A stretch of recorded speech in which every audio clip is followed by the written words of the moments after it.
start again when I turn my microphone on. Sorry. So let me just start over. Hi, everyone.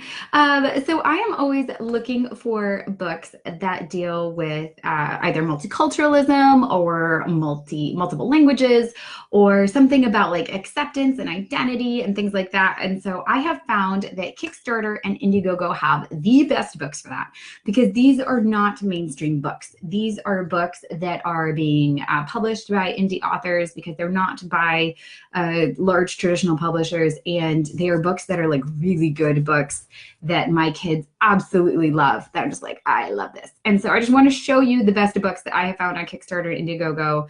I practice what I preach, and this is why I help indie authors launch their books on Kickstarter and IndieGoGo because I think they're amazing. So the first one is Battle of the Moon. And it is a board book, and you will never see like an indie publisher doing a board book. Sorry, but it's gorgeous. And she's actually launching another Kickstarter. She's actually live with another Kickstarter for her second book, Shakespeare for Babies, that is the Wild Wisps Wave or something like that with another Shakespeare. So she's basically taken Shakespeare and made it appropriate for babies and really just more appropriate for their parents to read to babies. So it's great, and I absolutely love it. And you will never see an indie publisher do a board book like she does. She has absolutely amazing work. The next book is STEM Gems by Stephanie Espy, and this was on IndieGoGo. This campaign actually raised over $30,000 in IndieGoGo. And the reason why is because self-publishing a full-color book is ridiculously expensive. And in order to do that, you have to raise the funds to do a print run. And she did an excellent job, and she now goes all around the country encouraging girls in STEM fields. And so it's absolutely amazing. And I will link to all these books at the in the comments, so don't worry. The next book that I love that's all about identity and multiculturalism, or can be multiculturalism, is The Shapeless Shape. And it is, first off, it's beautifully produced. I'm a book nerd, and I love like the feel of the cover and the quality of the printing, and I just love it. But basically it's about like a shape that has no shape, and it realizes this is the shapeless shape. It realizes it doesn't fit in with the other shapes, but throughout the story, it discovers that it can do things that the other shapes cannot.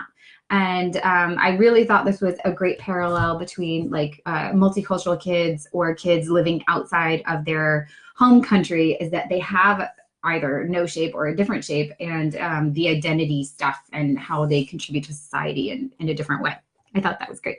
Another book is You Are Loved, which is a photography book and a photography project. You can actually follow her on Instagram, and her photos are great. So she does is she kind of sets up and she finds hearts in nature, or she sets them up herself. But it's all about hearts. And then once you see these hearts, like once you like look through the whole book and you're like, oh, there's the heart. Like my kids love just looking for every heart in the book. And but once you see the heart, then you see hearts everywhere. My son was finding hearts in leaves on trees and at the lake and on the beach, and he still finds hearts everywhere. And so I just love it because once you see the hearts, you then find them everywhere. I just love that as like a thing. So I can recommend this book entirely. Again, I will link to it. It's a great photography book. Another awesome book that I just loved because the animation that came along with the book was really amazing, but it's called The Stroll Troll, and he is a Norwegian author. And first off, the book is absolutely beautiful with like this amazing graphic design. And yeah, it's a beautiful book, but the story is even better. And the story is the Stroll Troll, and he's a troll that wanders the earth, Scandinavia, I don't know. And he is asking all these animals to take him in just for one night because he's tired and he just wants to rest. And a bunch of them turn him away until he gets to like a poor field mouse. And the reward he gives the field mouse who takes him in is, the whole idea is that he basically strolls the earth until he finds someone who will take him in, and then he rewards them with a bounty of food and everything they need. And so it's a really good lesson for the kids to learn to be empathetic and generous to those who might look a little dirty and might look kind of old and weary.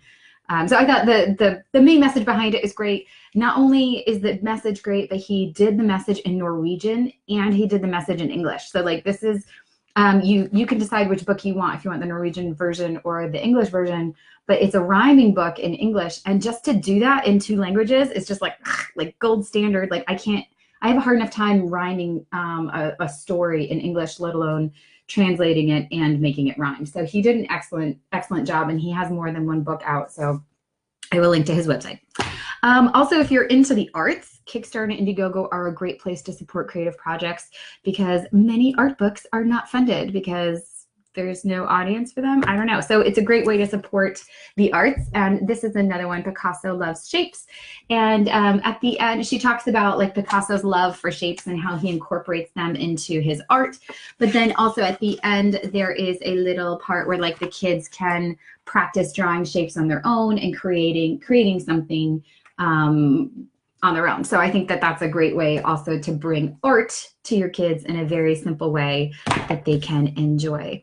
And then at Barbies Curls, I have featured on lisafurlan.com. I spoke with the author, and she was very interested in, because her kids are biracial, and she was interested in having her kids read more books featuring main characters that look like them. So she literally created her own book that looks exactly like her kids. And that's what indie authors do. They see a problem and then they like create something to fill that need. And that's why another reason why I love supporting books on the crowdfunding platforms is to really get these stories out that wouldn't exist otherwise. So I can link over to that blog and interview I did with her. She's excellent.